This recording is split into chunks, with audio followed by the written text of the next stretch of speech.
je cadre. Vas-y. Non, bah alors le bonus, ça sera pour la fin.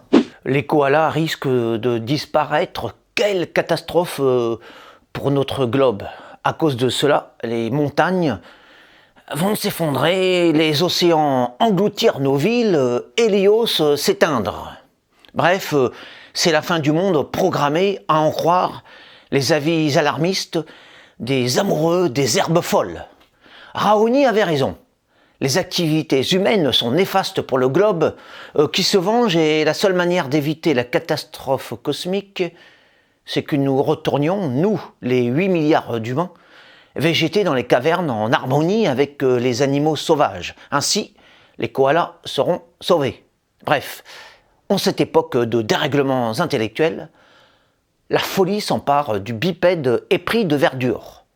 Certes, les images de la nature triomphante sont belles, mais la vérité ne s'occupe ni des modes ni de l'esthétique. La civilisation est le sommet de l'évolution. Toute société humaine va dans ce sens, sortant de l'ombre pour construire des métropoles. L'idéalisation de la friche et la diabolisation de la cité ne constituent pas une réponse pertinente aux problèmes de notre siècle.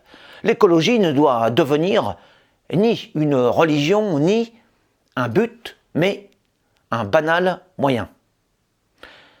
La pensée écologiste, poussée à l'extrême, occasionne des ravages sur les esprits faibles. Les écolos en viennent à souhaiter s'enterrer par refus de respirer l'air parce qu'en inhalant simplement ce gaz indispensable à leur vie, ils estiment polluer l'atmosphère. Ils veulent se priver de toute lumière au nom de la sauvegarde de la planète, le mot magique. Séjourner au fond des grottes comme des ours pour préserver les éléments, cela n'a aucun sens. À ce degré de délire où ils en sont arrivés, et selon leur logique insensée, pourquoi ne pas proposer aux adeptes de la régression résignée de vivre sans énergie solaire afin d'économiser les rayons du soleil qui, ainsi, à leur grande satisfaction, n'éclaireraient plus sur Terre que les ronces et les cailloux.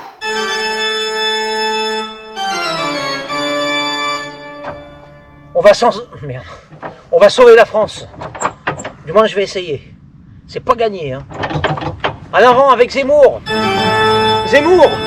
Non, sérieusement. J'ai un joystick là pour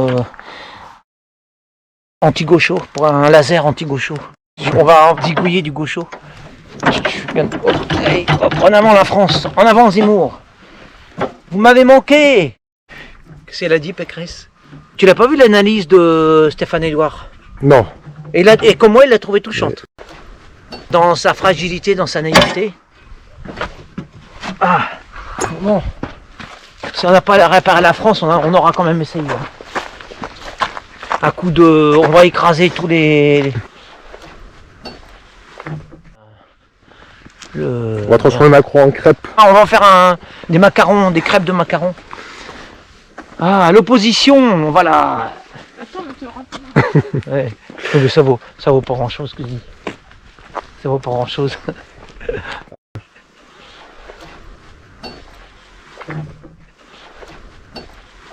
Je l'ai fait à la Pécresse. Hein, j'ai fait la... Bon, c'est une caricature.